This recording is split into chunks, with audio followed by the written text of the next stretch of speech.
Բարև ձեզ։ Այսօր իմ հյուրն է Հայաստանի Հանրապետության առողջապահության նախարարի խորհրդատու, արյունաբանության, տրանսֆուզիոն բժշկության եւ արյան պաշարման գծով, Երևանի Պետական բժշկական համալսարանի արյունաբանության եւ մանկական օնկոլոգիայի ամբիոնի դասախոս,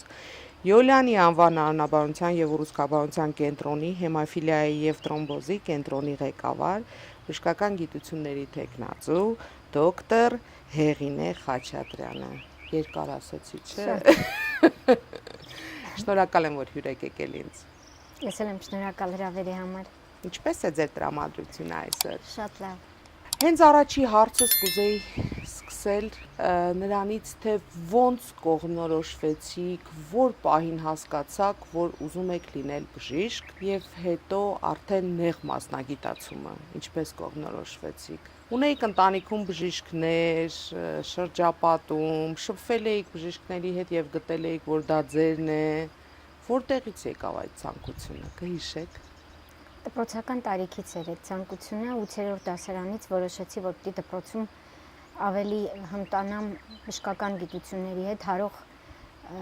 ծրագրեր, այսինքն կենսաբանություն, քիմիա ավելի խորը ուսումնասիրեմ, որպեսզի բժիշկ լինեմ։ Իմ համար բժշկի օրինակ էր մորաքույրս եւ նրան եմ փորձել ընդօրինակել, հետագայում սպոնտան է ստացվել։ Հետագայում նեղ մասնագիտության ընտրության առումով իմ բժշկական համալսարանի դասախոսներն են միգուցե դեր կատարել արյունաբանության ցիկլը անցնելու ժամանակահատվածում զգացի, որ շատ հավանում եմ այդ մասնագիտությունը եւ որոշեցի, որ պիտի ընտրեմ արյունաբանություն եւ փոխներարկաբանություն մասնագիտությունը եւ այդպես սպոնտան ստացվեց։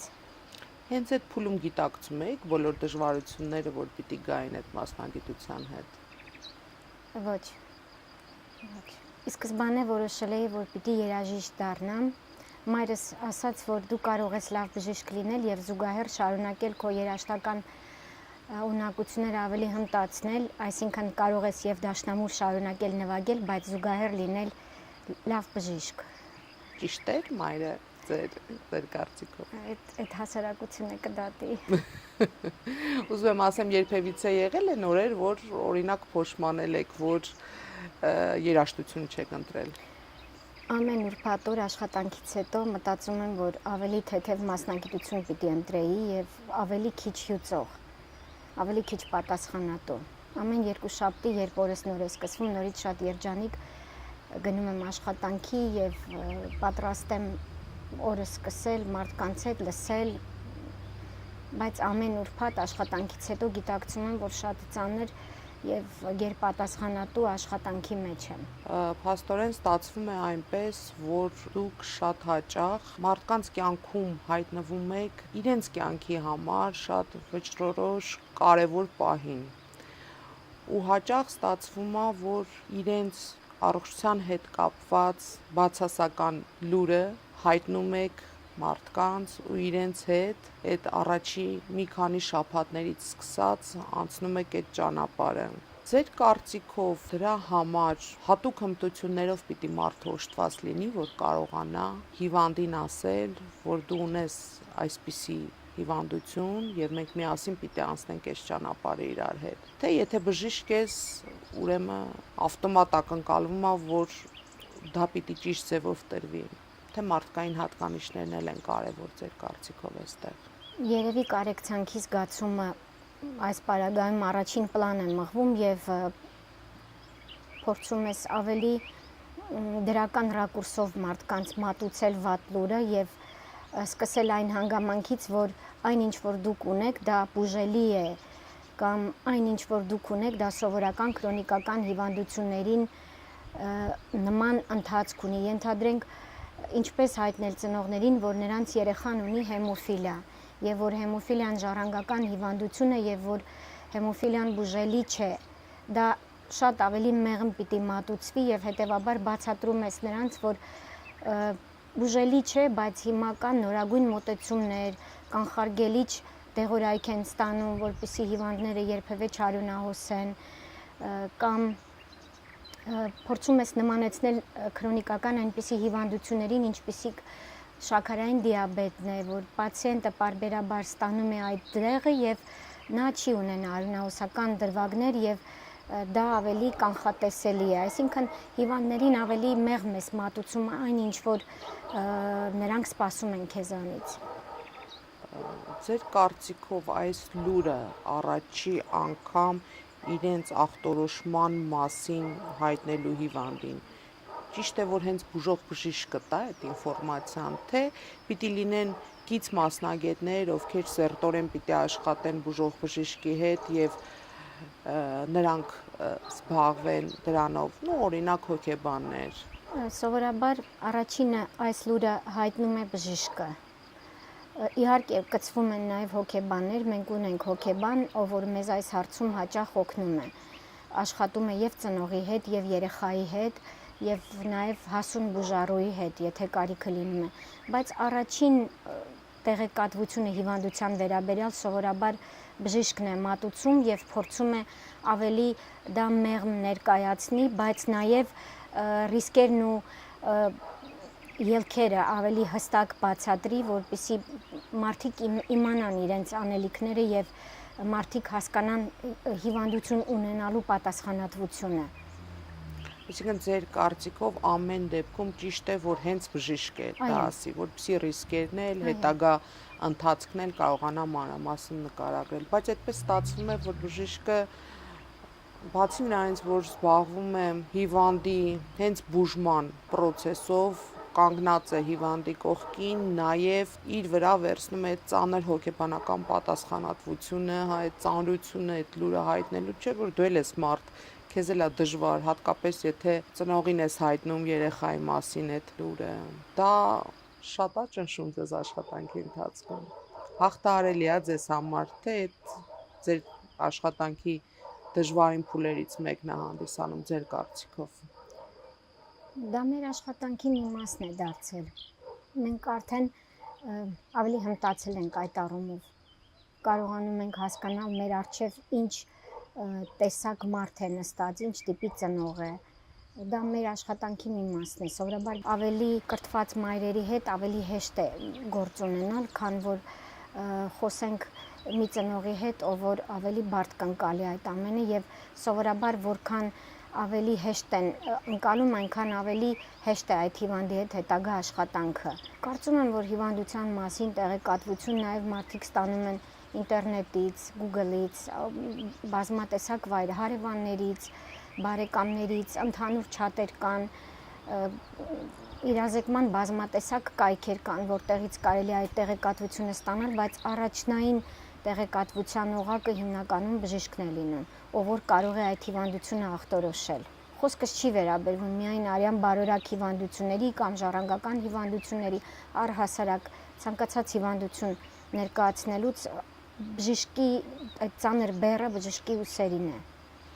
Ստեղ մենք որպես հանրային առողջապահության ոլորտի մասնագետներ անելիք ունենք ձեր կարծիքով հասկանալու, թե ինչպես են բժիշկները ինֆորմացիան հիվանդի ախտորոշման մասին մատուցում նրանց, արդյոք ձեր գնահատմամբ, ձեր գոլեգաները ինչպես են դա անում, այստեղ բարելավման տեղ ունենք։ Ենթադրում եմ, որ ունենք, արժի դասընթացներ կազմակերպել հենց կոնկրետ ինչպես մատուցել հիվանդին հիվանդության վերաբերյալ տեղեկատվությունը, նույնիսկ ամենափորձառու բժիշկը կարիք կունենա թարմացնի իր հմտություններն ու գիտելիքները։ Ինչու ոչ, կարծում եմ, որ ունենք։ Կոնկրետ ես ունեմ։ Ձեր կարիերայի հենց սկզբից դուք ունեցել եք որոշակի մոտեցում, թե ինչպես ինֆորմացիան մատուցել, թե դա ձևավորվել է արդեն ձեր աշխատանքային փորձի, ավելի շատ հիվանդների հետ շփվելուց հետո, հասկանալուց, որ կան տարբեր մարդիկ, տարբեր կրթական մակարդակների, ինչն է բերել նրան, որ հիմա այսպես հանգիստ եք արդեն խոսում դրա մասին։ Երբ որ շատ ավելի երիտասարդ էի, աշխատում էի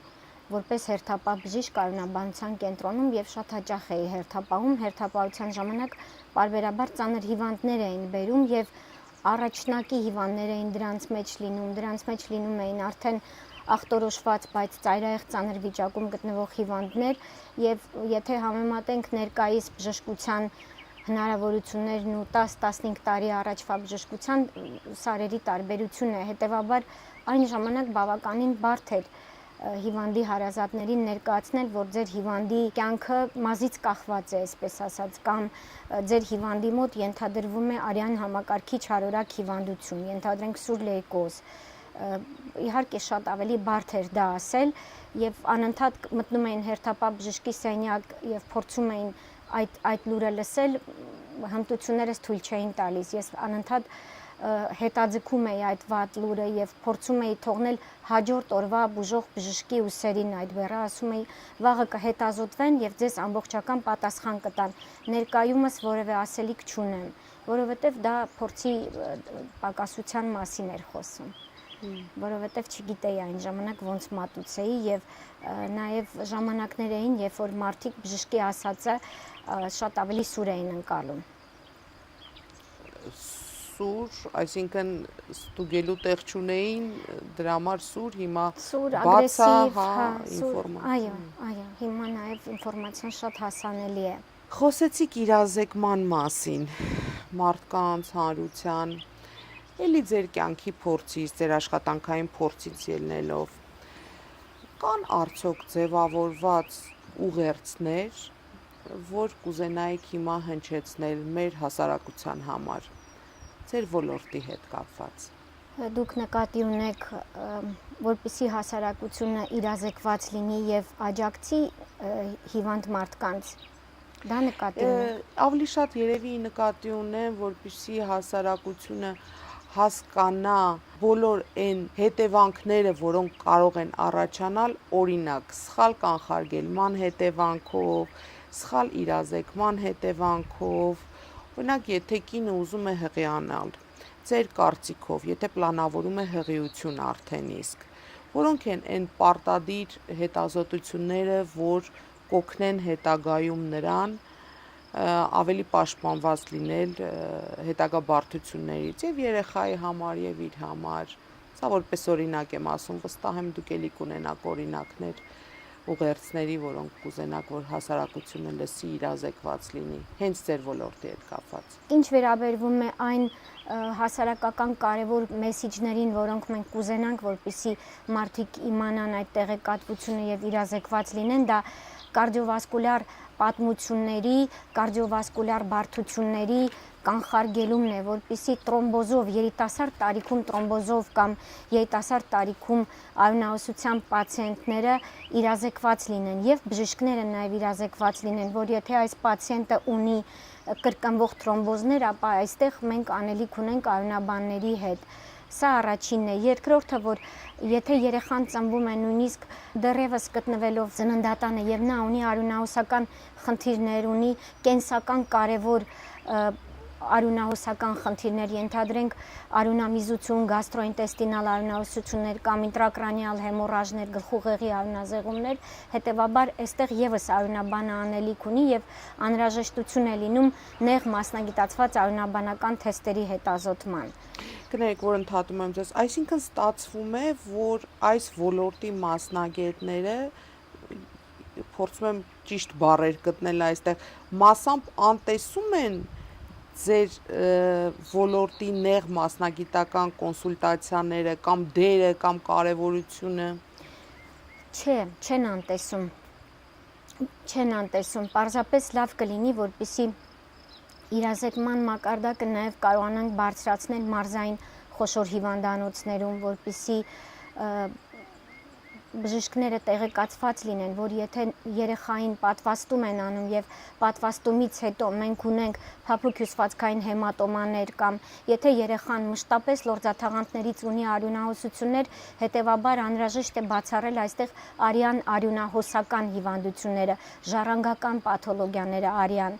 Դա ճիշտ չի արվում հիմա ձեր կարծիքով կամ մասամբ է արվում, հա։ Չէ, ոչ թե ճիշտ չի արվում, այլ ես կցանկանայի, որպեսզի այս կապը արյունաբանների եւ խոշոր բազմապրոֆիլ հիվանդանոցների հետ ավելի կոնստրուկտիվ լինի եւ ավելի հաճախակի լինի, որպեսզի սրանից շահի եւ պացիենտը եւ ինքը վարող բժիշկը։ Դա ավելի հեշտացնում է արյունահոսությունների կանխարգելումը, հետագա հաշմանդամությունները, որովհետեւ հեմոֆիլիայով հիվանդ պացիենտները մեզ մոտ գալիս են մի քանի հիվանդանոցներ պտտվելուց հետո։ Սա ենթադրում եմ, որ պարզապես այդ իրազեկման մակարդակը պիտի բարձրացնենք, որպեսզի մարդիկ հասկանան, որ անընդհատ տևական արգանդային արյունահոսություններ ունեցող կինը միգուցե արյան մակարդելիության խնդիր ունի կամ արյունաբանական որոշակի խնդիր ունի, որ արժի մի հատ իրականացնել արյունաբանի խորհրդատվություն։ Ինչ վերաբերվում է ծնելիության հետ կապված արյունաբանական ռակուրսի գնահատականին, այսինքն արյունաբանի տեսանկյունից ինչպես անել, որպեսզի չունենանք մանկաբարձական բարդություններով ուղեկցվող իրավիճակներ, ենթադրենք հետծննդյան արյունահոսություններ, որոնք բավականին շատ են եւ շատ մեծ կարեւորություն ունեն, կամ հետծննդյան թրոմբոզներ, հետեւաբար ենթադրում եմ, որ այստեղ այո, մենք շատ անելիք ունենք։ Հաճախ են հանդիպում հետծննդյան արյունահոսությունները եւ նաեւ ծննդաբերության ընթացքում, հղիության ընթացքում հետծննդյան շրջանում թրոմբոզներ են հաճախ հանդիպում։ Առհասարակ, եթե վերցնենք համաշխարհային ստատիստիկան, աշխարհի բնակչության մոտ 20 միլիոն մարդ կյանքի ընթացքում 20 միլիոն մարդու մոտ արտերիալ թրոմբոզներ են լինում։ Մոտ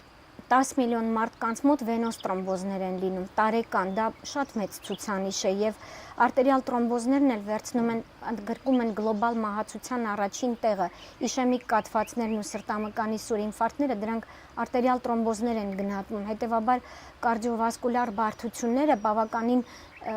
լուրջ առաջնահերթություն ունեն, որպեսզի կանխարգելում իրականացվի, վաղ ախտորոշում լինի եւ ճիշտ պրոֆիլակտիկա տարվի եւ նույն թրոմբոտիկ բարդություններն էլ տարածվում են նաեւ մասնավորապես վենոզ թրոմբոտիկ բարդությունները։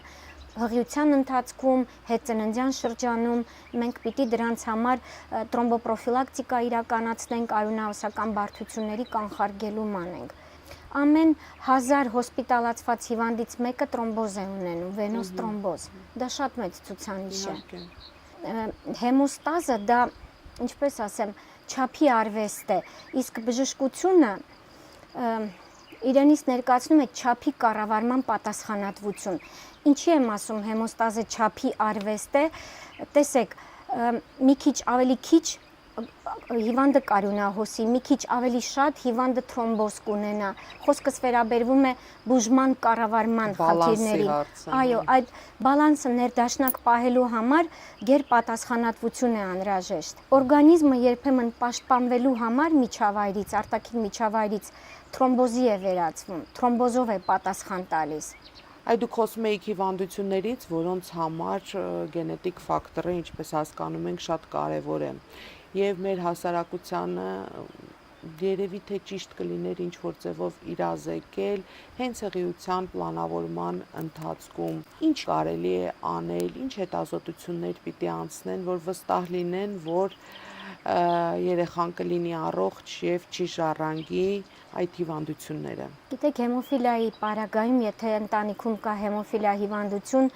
եւ այդ ընտանիքներում ենթադրենք առաջնեկը արական սեռի երեխա է եւ նա հեմոֆիլիա ունի,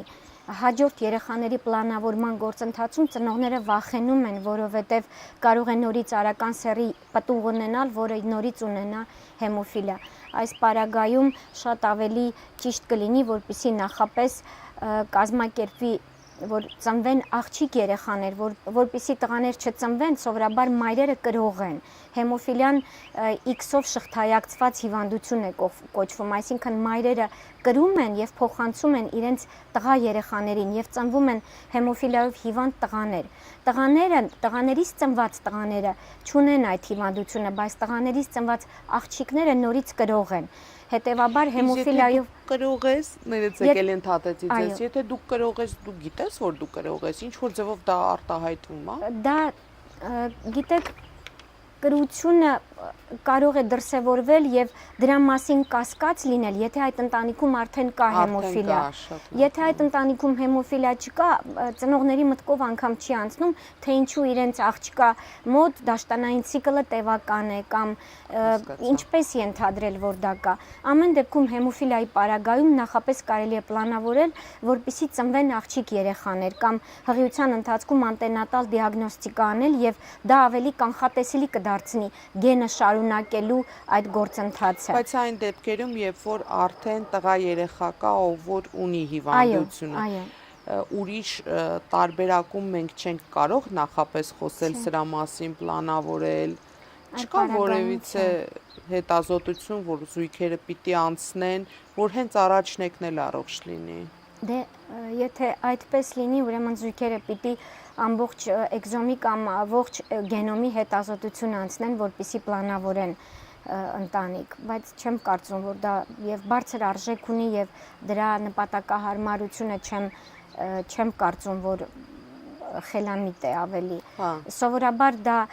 խելամիտ է, եթե ընտանիքներում կան թալասեմիաներ, եթե երկու կողմից կան հեմոֆիլիաներ, այո, այս պարագայում նույնիսկ կարելի է դիմել արհեստական բեղմնավորման։ Օրինակ արաբական երկրներում եւ թուրքալեզու երկրներում շատ հաճախ թալասեմիայի գենի դուրս էքսպրեսիայի կանխարգելման նպատակով, որպեսզի սերունդները չունենան այդ թալասեմիաները, նրանք երկու կողմից հետազոտություն են անում, նոր պսակադրություն են կազմակերպում, բայց մեր պարագայում մենք այդքան մեծ տարածվածություն չունենք այդ հիվանդությունների, որպեսզի որպես կանխարգելիչ միջոց դա իրականացնենք։ Իրանց մոտ ավելի տարածված է։ Իրանց մոտ ավելի շատ են թալասեմիաները, արաբական երկրներում, Պարսկաստանում երկու կողմից անպայման այդ թեստերը իրականացնում, հետազոտում են, հետո պսակադրության արարողություն են կազմակերպում, որովհետև եթե երկու կողմից լինի, երեխան անպայման կունենա թալասեմիա եւ թալասեմիա ունեցող երեխայի վարումը մեծ խնամք է պահանջում եւ շատ մեծ ջանքեր են պահանջում։ Դա արյունահոսական հիվանդությունների վերաբերյալ, իսկ թրոմբոզներով պայմանավորված հիվանդությունների կանխարգելման առումով, եթե ընտանիքներում կան երիտասարդ տարիքում տրոմբոեմբոլիկ բարդություններ, կրկնվող թրոմբոզներ, կարդիովասկուլար լուրջ պատմություններ, ստենտ թրոմբոզներ, ստենտ նախցանվում։ Մի քանի պարզ սիմպտոմներ կասեք, որոնք են։ Այսինքն, եթե այդ ընտանիքում երիտասարդ տարիքում 45 տարեկանից ներքև առաջին գծի բարեկամների մոտ թրոմբոզի պատմություն կա, հետևաբար այդ հայրիկից ծնված աղջիկը հղիացել է, հղիության ընթացքում նա պիտի տեղեկացնի, որ գիտեք, իմ ընտանիքում իմ ծնողների մոտ թրոմբոզի պատմություն կար, իմ մայրիկի մոտ հղիության ընթացքում բժշկին տեղեկացնի։ Այո, թրոմբոզի պատմություն է եղել, կարող է արդյոք իմաստ ունի արդյոք կանխարգելիչ նպատակով մենք պարբերաբար հետազոտենք, թե ավելի լավ կլինի ես միանգամից կարևորագույն ամենակարևոր թեստերը ստուգեմ, ոչ թե ամբողջ տրոմբոֆիլիկ պանելը հետազոտեն, որովհետև մեզ մոտ հաճախ գալիս են պացիենտներ, ովքեր ոտից գլուխ թրոմբոֆիլիկ պանելը հետազոտված է եւ դժվար է համոզել հետազոտված պացիենտին, որ դու որևէ խնդիր չունես եւ տրոմբոֆիլիայի գենետիկ մուտացիաները քեզ վտանգ չեն ներկայացնում եւ ռիսկային չեն։ Հետազոտված պացիենտին դժվար է հետ համոզել։ Որտեվ արդեն իրան հուշել են, որ պիտի դա անցնի։ Այո, եւ նաեւ կանխատեսելի չէ, երբեմն նաեւ ցածր ռիսկի պարագայում մենք չենք պատկերացնում պացիենտի կենսակերպը, ինչ պայմաններում է ապրում, ինչպես է ապրում, ծխում է, չի ծխում, մենք տեղեկացված չենք այդ ամեն ինչի մասին եւ կարող է ասենք, որ որևէ խնդիր չունես, բայց 2 տարի հետո նա գա ու ասի, հիշում եք, 2 տարի առաջ ես եկա ձեզ մոտ, դուք ասացիք, որ սա ընդհանրապես ցածր ռիսկի գենետիկ մուտացիաներ են, բայց գիտեք, ես թրոմբոզ եմ տարել, բայց կարող է նաև դրա պատճառը բազմաթիվ այլ գործոններ լինեն, չէ՞ որ միայն գենետիկ մուտացիան դա չի նշանակում, որոնք են այդ գործոնները, որոնք խթանում են փաստորեն։ Կենսակերպը հիմնականում, կենսակերպը, ստրեսները, ծխախոտամոլություն, այսինքն առողջ ապրելակերպ։ Այո։ Այո։